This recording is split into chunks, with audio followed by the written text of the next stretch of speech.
আসসালামু আলাইকুম। চটপটি ভালোবাসে না এমন মানুষ হয়তো খুঁজেই পাওয়া যাবে না। আর এটা সবচেয়ে বেশি পছন্দ করে বিশেষ করে মেয়েরা। তাই আমি চটপটির রেসিপিটি নিয়ে এসেছি সামনে ঈদের কথা চিন্তা করে। এখানে আমি চটপটির যে ডাল হয় সেটা আমি সারা রাত ভিজিয়ে রেখেছিলাম। এখন আমি এখানে সুন্দর করে ধুয়ে 2টা আলু দিয়ে দেব।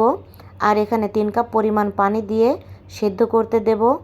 সাথে দিয়ে দিচ্ছি 1 টেবিল চামচ লবণ ও 1 চামচ বেকিং সোডা। বেকিং সোডা দিলে খুব দ্রুত সেদ্ধ হয়ে যায়। এখন আমি চলে যাব মশলা রেডি করতে। মশলার জন্য নিয়ে নিয়েছি 1 টেবিল চামচ পাঁচফোড়ন, 7টা লবঙ্গ, 1 টেবিল চামচ ধনে, 7 থেকে 8টা শুকনো মরিচ, 1 টেবিল চামচ জিরা, 10টা গোলমরিচ নিয়েছি। এখন আমি একটা শুকনা প্যানে এটাকে টেলে নেব। শুকনো মরিচটা ভাজতে একটু সময় লাগে, তাই এটা একদম কম আঁচে ভেজে নেব।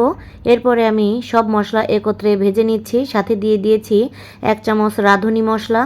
রাঁধুনি মশলাটা অনেকেই চেনে না, দেখুন এইটা হচ্ছে রাঁধুনি মশলা। এখন আমি এটাকে নামিয়ে নেব। নামিয়ে ঠান্ডা করে একটা গ্রাইন্ডারে গুঁড়া করে নিচ্ছি। সাথে দিয়ে দেব 2 টেবিল চামচ বিট লবণ। এটা গুঁড়া করে আপনারা এয়ারটাইট জারে সংরক্ষণ করতে পারবেন। এখন আমি ডালের কাছে চলে এসেছি, দেখুন সেদ্ধ হয়ে গেছে। আলুটাকে আমি আধা ভাঙা করে নেব। আর সাথে দিয়ে দিচ্ছি আরও 1 টেবিল চামচ লবণ। আর সুন্দর কালারের জন্য সামান্য হলুদ গুঁড়া দিয়ে দেব। আর আলুটাকে দিয়ে দিচ্ছি। দিয়ে দেওয়ার পরে এখন আমি আরও সামান্য পানি দিয়ে দেব। চুলার আঁচ বাড়িয়ে দিয়ে এখন আমি দিয়ে দিচ্ছি 1 চামচ চিলি ফ্লেক্স। এটা দিয়ে দেওয়ার পরে এটাকে আমি বলক তুলে নেব। বলক তুলে আমি যে পরিমাণে ঘন চাই সেই পরিমাণেই এটাকে রান্না করে নেব।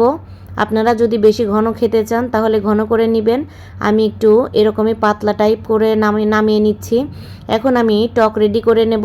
এখানে 1 কাপ তেঁতুল আমি পানি দিয়ে গুলিয়ে রেখেছিলাম, এটার মাড়টা বের করে নিয়েছি। এখন 1 চামচ চিলি ফ্লেক্স দিয়ে দিয়েছি, 5 টেবিল চামচ চিনি দিয়ে দিয়েছি, লবণ দিয়েছি, বিট লবণও দিয়ে এটা রেডি করে নেব। চিনিটা যে যেমন খান সেই মতো দিয়ে দিন।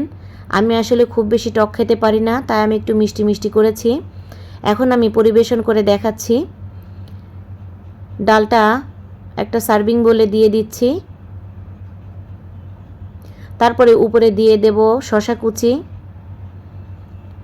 শসা কুচি দিয়ে দেওয়ার পরে দিয়ে দিচ্ছি মরিচ কুচি দিয়ে দেব। যে যেমন ঝাল খান সেই পরিমাণে ঝাল দিয়ে দিবেন। আমি যেহেতু ঝাল কম খাই তাই বেশি দেব না। এখন দিয়ে দিচ্ছি পেঁয়াজ কুচি। তারপরে দিয়ে দেব ধনেপাতা কুচি। এখন একটা ডিম আমি গ্রেট করে উপরে দিয়ে দিচ্ছি।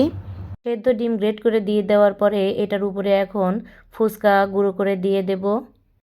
আসছে ঈদে এই চটপটির রেসিপিটি সাইড ডিশ হিসেবে রাখতে পারেন।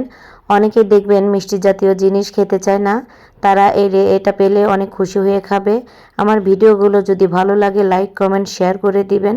আপনাদের একটি লাইক কমেন্ট আমাকে পরবর্তী ভিডিওর জন্য উৎসাহ যোগায়। দেখা হচ্ছে পরবর্তী ভিডিওতে। সে পর্যন্ত সুস্থ থাকুন। আল্লাহ হাফেজ।